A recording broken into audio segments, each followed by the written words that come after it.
Gentlemen, welcome to Sense of Style. I'm Stuart. Imagine yourself going to the Fragrance Foundation Awards. 2023, they were at the Koch Theater in New York City in early April. You're going there, black tie dinner.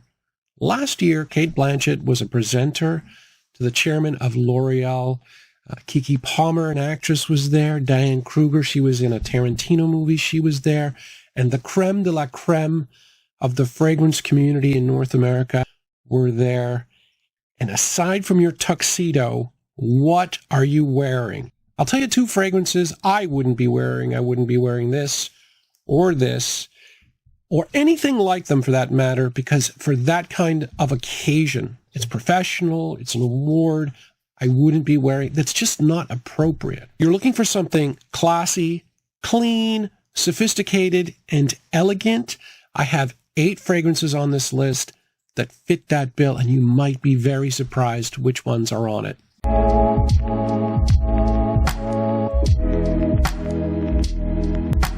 Fragrance number 1, this is Karl Lagerfeld for him.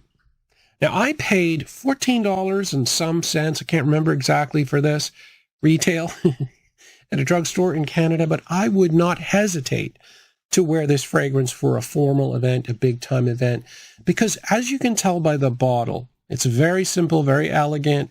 This is designed to be a classy fragrance, a high-class fragrance. Karl Lagerfeld is not a big name in the fragrance community, and this type of scent is not super popular. But surprisingly, this is a super high-quality fragrance despite the price. In terms of price versus quality, this is top 5 in my collection. This is a violet fragrance, not violet leaf. The only other violet fragrance of any consequence I'm aware of is Prada Lum, but that violet is really overshadowed by the iris. This is a lot of violet, and it also has lavender. Now, violet is a very sharp note. It's very sharp. It's very clean and fresh. Lavender, a little bit less so, but still fairly sharp. There's some camphor, actually, in essential oil for lavender. The neat thing here, though, is it's not all, seriousness. There is a sort of undertone of fruity, ambery feel. So you get a little bit of that. You can definitely notice it. But this is a great fragrance. Given the price, I mean, it's crazy. Along the same lines as fragrance number 2, this is Bulgari Parfum. And again, you can tell by the bottle, what they're going for. Something simple and elegant. And this, though, is a little bit older. This came around the time of Silver Mountain Water. And this is the woody version. Silver Mountain Water has black currant and a green facet. It's a little bit sweeter than this. This is more woody. This is a little more conservative than that. There's a lot of woods in here, but you do have the thing that links the two fragrances, which is the tea and the musk.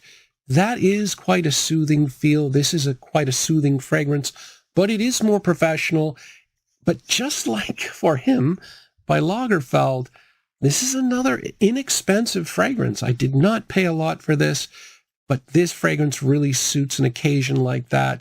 And I think both fragrances would be great in the office as well. Fragrance number 3, this is Terre d'Hermès Eau Intense Vetiver. Now, every single Terre d'Hermès fragrance that I have would fit an occasion like this. That's their stock and trade. That's what they do. They make very simple, elegant fragrances, high-class fragrances that fit the event. They don't follow the popular, the way of the popular fragrances. Not a lot of sweetness there.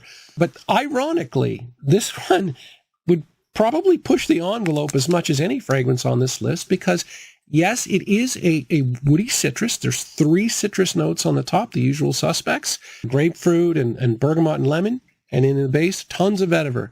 But it's in the mid here where you really get the name, where the name intense comes from. It is Szechuan pepper. Now, it's not a typical pepper. It's a little bit of a red, smoky quality to Szechuan pepper. It's nice. It's different. It does push the envelope a little bit. It's not something that's super clean. That smokiness of the pepper makes it a little bit different, but that also makes it a little bit interesting. Very good performance, too. But, I really like that one, and I think, it'd be appropriate. Fragrance number 4. Now, this is normally the part of the video where I talk about iris.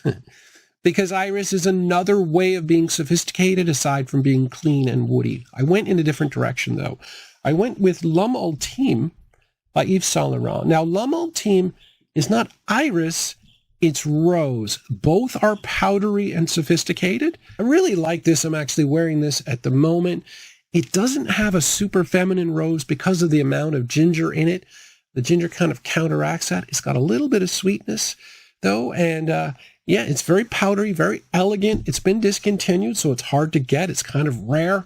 Definitely sophisticated. That powderiness of the rose would definitely be appropriate for an occasion like that. Fragrance number 5, this is Gano Boaz. Now, I would always in the past, and I'm still kind of right, but I would always compare this to Terre d'Hermès, and I would say this is the lime version of Terre d'Hermès, which is sort of the orange vetiver, and this is the lime vetiver, but there's more to just lime in this. It's more green and vetiver than anything else, because there's some other green notes that I've omitted. So there's mint in this as well. Geranium also. Geranium has a green feel to it, and then it has literal grass, like a grass note. So there's 4 different green notes in this. There is a juicy lime on the top, but yeah, there's more than just the lime. Those 4 green notes contrasted with the vetiver. It's actually very nice. It's kind of refreshing.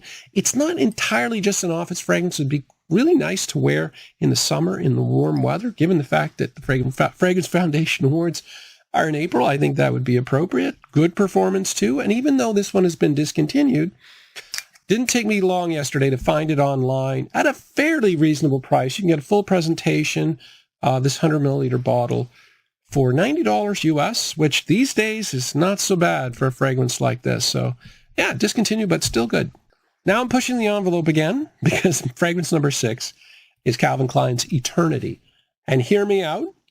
20 years ago, there's no way I would ever have used this DNA, because it would have been so popular and everybody would have been familiar with everybody. These days, though, this kind of fragrance, which is having herbal notes, having some lavender, they're not so much in vogue. But the great thing about lavender, and this has a ton of it, is it's a very clean note. Little bit of sweetness, but it's fairly clean. And so old-fashioned fragrances, I think, would work really well in more formal environments now, because nowadays everything is either ambroxan or super sweet. This is very nice. I haven't worn this in, it's got to be 2 years. It just sits on my shelf gathering dust, but I think now is the time where I could really use it. As I said before, if this was 20 years ago, it's too popular, but it's different now. It's got a different kind of feel. It is a relatively clean fragrance. There's a little hint of sweetness. So I'm going to try this one just to mix things up a little bit. Fragrance number 7 is Dior Sport 2021. And much like Eau Intense Vetiver, this is a fragrance that is outlined with as a citrus woody. Citrus off the top and a very woody base. I think vetiver's in this one as well. But it's the mid notes that really play the main role. Now, Elemi is in Dior 2020, but it's really ramped up in this one. And Elemi is a piney balsamic resin. Normally resins are a little bit sweeter, a little bit darker, but this is a fresh resin. The Elemi is paired with frankincense, which is also a fresh resin, to give this fragrance in the mid a fresh quality, a fresher quality than Dior 2020, which tends to go towards the woody side of things. I think for a sport fragrance, that's pretty smart. That's what you want to do. You want to be as fresh as possible. But given the fact that, this is a formal event in the spring, I think it would work pretty well too. I also think that it's Dior, and Dior is fine. The quality is there for an environment like that. I mean, I don't know too many other sport fragrance houses where, I'd wear to a high-class event, but I think this is still a classy fragrance. Interesting thing, though, when it comes to the note breakdown and the voting on Fragrantica, every now and again, they just really miss the mark. But Elemi and frankincense are the guts of this fragrance, and they're both very, very low on the voting list. So I think people kind of missed the point with that one. Finally, number 8, this is Dior Eau Sauvage, and this is on every single classy fragrance list that I have, because I think this is the classiest fragrance that I have. Yes, it has some old school notes. It has got oak moss and basil. So, a little bit on the old school side, but really what this fragrance does, and you can tell it by the color of the juice, it aims more for the freshness. This is more of a citrus fragrance than anything else. The lemon and the bergamot, the lemon is really nice here. It's got a very lemony kind of smell. And no, it doesn't smell like Lemon Pledge. It smells good. So yeah, this one is very nice. It's got great performance for a citrus fragrance.